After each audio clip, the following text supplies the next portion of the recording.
Hey guys, and welcome to another episode of the JRE Review. Remember, follow me on Instagram or follow the show at Joe Rogan Experience Review, and message me there if you have comments, suggestions, whatever, something you like, dislike, all the rest of it. That's picking up some steam, and probably the best way to get a hold of me, really. Today I am reviewing podcast 311, David Pakman. He's kind of like a political guy, YouTube channel dude. He has an interesting way of thinking. Joe really likes him. And a lot of what he said I agree with. Some things not too sure about. And Joe was kind of the same way. But anyway, let's start this review.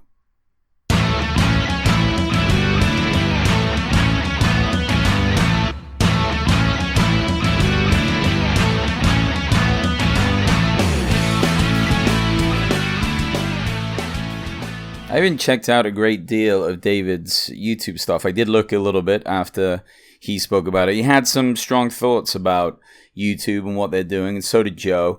Both those guys make a lot of their money from YouTube. I think David said he makes like 30% of his overall income from there, and they've been changing these algorithms on YouTube, and if you've been listening to Joe's show, you know that, to where it demonetizes you. I don't know a great deal about that. I don't make any money on YouTube and have really very little idea of how it works. But it comes down to if you interview or possibly even talk about someone who's been flagged, you can lose your revenue, which is kind of crazy, I think.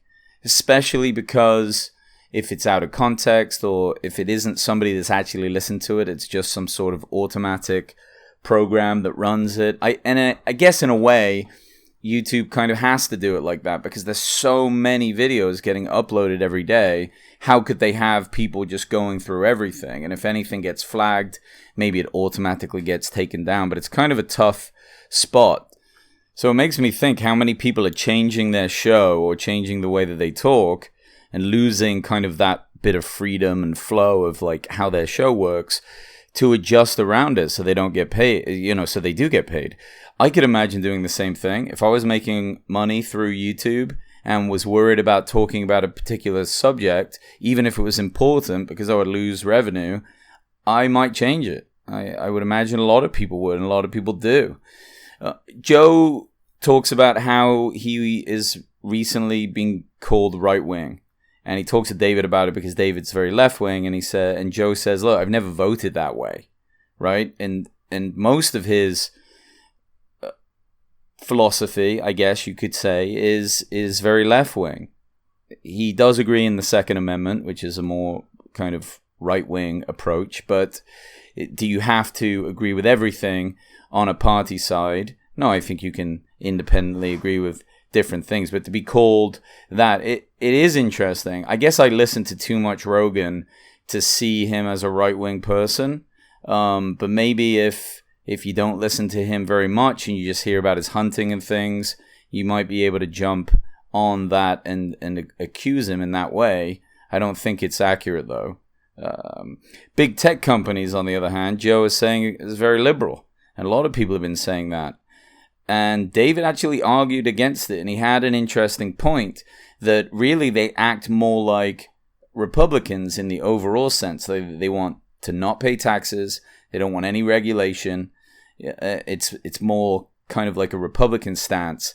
What's your thoughts on that? That to me just sounds like a money-making control thing rather than a political thing. It seems like with the people that they're banning and the people they get frustrated with, it would indicate they're a little bit more liberal. But I don't really know. A lot of this, I just listen to other people talk about it. Like, I don't have any first-hand experience, so it's really hard to say. But, why and who and why are people getting banned, right? This is coming up over and over. And I think for anybody that shares anything on YouTube, it needs to be more clear. It's a point that Joe makes more and more. And even as users, I'm sure everyone listening to this podcast, everyone listening to Joe, either watches Rogan's podcast on YouTube or watches other YouTube stuff. It's like everyone uses it. So I think everyone needs to know that, right? It seems very important. There needs to be a better strategy. you know. David brought up something really kind of interesting on this podcast, and he talks about how arguing and arguments don't really work. Like, he gets into political arguments and things, but he decided recently that he needed a better strategy, and I really liked the way that he put that argument down. And if you remember on his conversation with Joe, he just says that he likes to kind of propose the question, you know, what would you need to hear to change your mind on a certain subject? Almost giving the individual the option to kind of reassess their own thought on it. You know, what evidence would you want to see?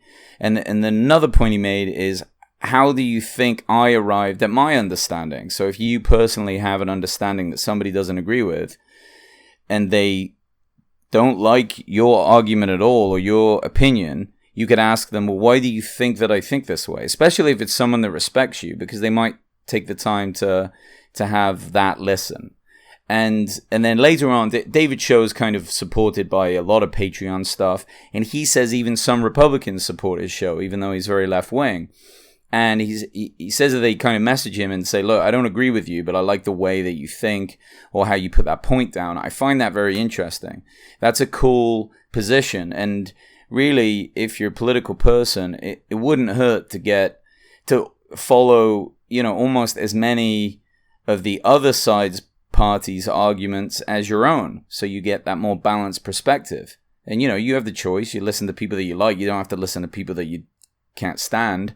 But there's sensible people on both sides, and I like that strategy. I don't know who has time for all that, but I guess if you're very political, you make that point. You know, you will put that effort in. Obviously, Joe and David are tech guys in a sense.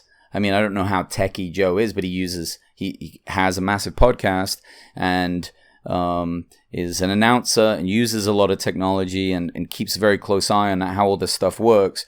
And they bring up some points about how technology is going to shape us, right? We know it's going to shape us. Or it has. It's changed us already. I mean, these smartphones, these bloody smartphones. Try putting it down. Try leaving it at home when you go to work. It's tough. It's tough to do. You're always checking things. You always want to know what's going on, and it's reasonable. But, you know, what's next? VR stuff's got to be next. I haven't played with a lot of VR stuff. I'd love to. That Optimus Rift shit sounds really fucking interesting. I want to go with some of that. And then Joe is always bringing up mind reading stuff. He thinks that's the big thing next, mind reading. I don't know if we're ready for that. I guess it depends on what information it's telling you or sharing. I mean, if you're in a relationship and all of a sudden you put on a mind reading hat, it's either going to end your relationship immediately or it's going to tighten you guys up real sharp. I mean, it's either going to get rid of the trust issues or it's going to completely exacerbate them beyond control, and then everything's done. Maybe when we have things like that, people will be far more careful about how they think. It would only make sense because then you're very exposed. But shit, how exposed do you want to be? I mean, I feel like there's a reason that our brain is in our own head. People can't read our minds.